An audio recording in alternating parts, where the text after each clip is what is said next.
The big game changer is that 5G will use much higher frequency bands than previously thought viable for mobile broadband and other applications. Such millimeter wave signals have physical properties that are both a limitation and a strength. They tend to travel best in narrow and straight lines, and they do not go through physical objects as well.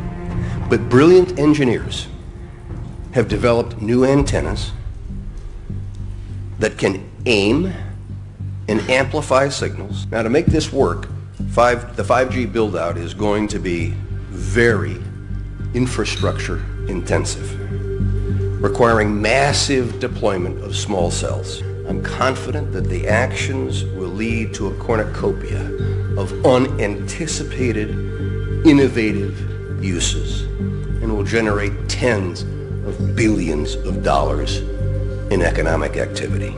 And that's damn important, because it means that U.S. companies will be the first out of the gate. And that is why 5G is a national priority. And stay out of the way of technological development. Unlike some countries, we do not believe that we should spend the next couple of years studying what 5G should be or how it should operate. The future has a way of inventing itself. Turning innovators loose is far preferable to expecting committees and regulators to define the future. We won't wait for the standards. We're already seeing the industry gearing up to seize this opportunity. Verizon and AT&T tell us they'll begin deploying 5G trials in 2017, and the first commercial deployments they're talking about are expected in 2020. And we're not done.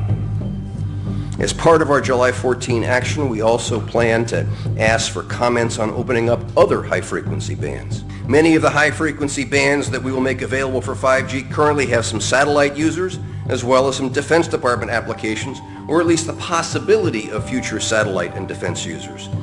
This means sharing will be required between satellite and terrestrial wireless, an issue that is especially relevant in the 28 gigahertz band.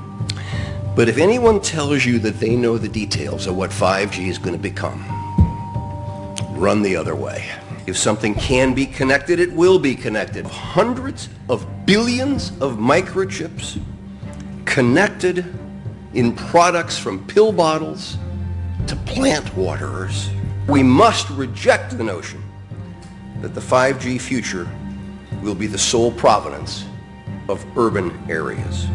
The 5G revolution will touch all corners of our country. A lot more antenna siting decisions by local governments and tightened our shot clock for siting application reviews.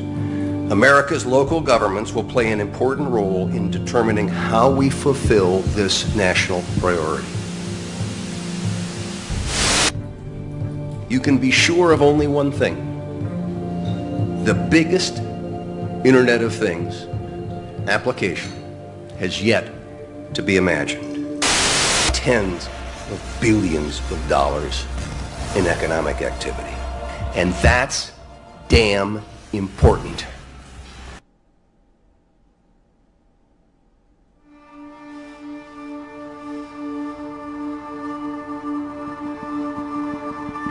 Ask a question. We'll start with you. Good morning, Mr. Chairman. Sir. Needn't egg me on this one. Moments ago, I was attempting to talk to some people who came to attend the meeting and have concerns about radiation and 5G.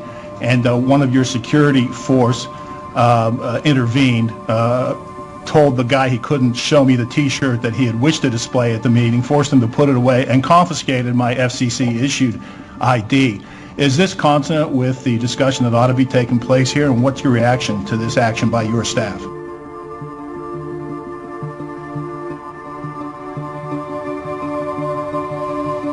I've just heard about it for the first time, Todd. I mean, obviously this is an open meeting, and I'm sure that if your credentials have been mistakenly taken, you will get them back. But there's a responsibility for everybody who comes here to behave responsibly.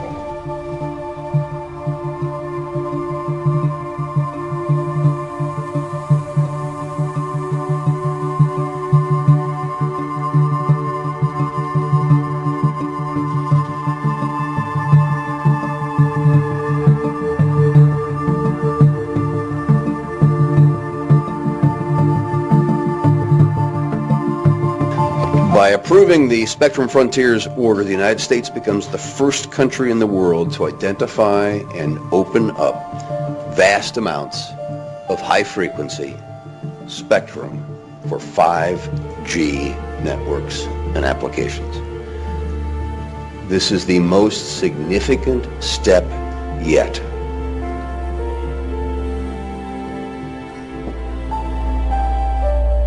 And our BDS proceeding is dealing with that issue.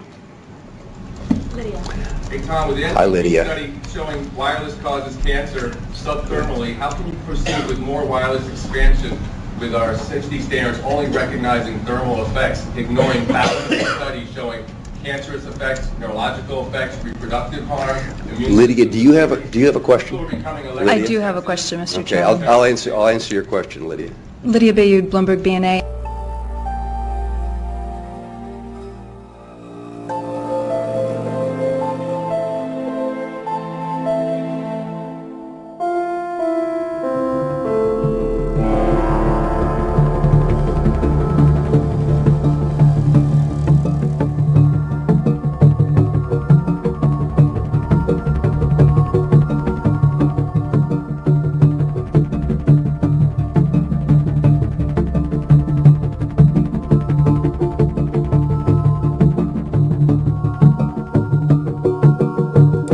Okay, I will link below to this very important interview that is posted on Take Back Your Powers channel.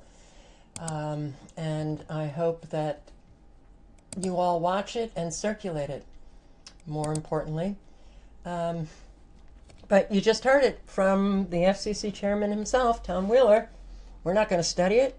We are not going to have standards. We're not going to have any kind of regulations. We are just going to let it loose. We're just going to let it loose. This is the technological control grid. And we will all be controlled by it. But the health effects of this, well, it is very, very dangerous. And don't you love it when people just ignore important questions? Flat out ignore it. Like it wasn't even said. Like that guy wasn't even posing a question. He just goes on and just... They ignore questions like that because they don't want to answer it. Because they don't want to look at that fact that this wireless environment is causing cancer. That's one of the reasons why cancer is exponentially increasing. They have security forces remove an advocate's t-shirt because the t-shirt has writing on it something about wireless health effects. They take away a reporter from Bloomberg's credentials because he's talking to an advocate for wireless health effects. That in itself should raise eyebrows. The link is below. Have a good day, guys.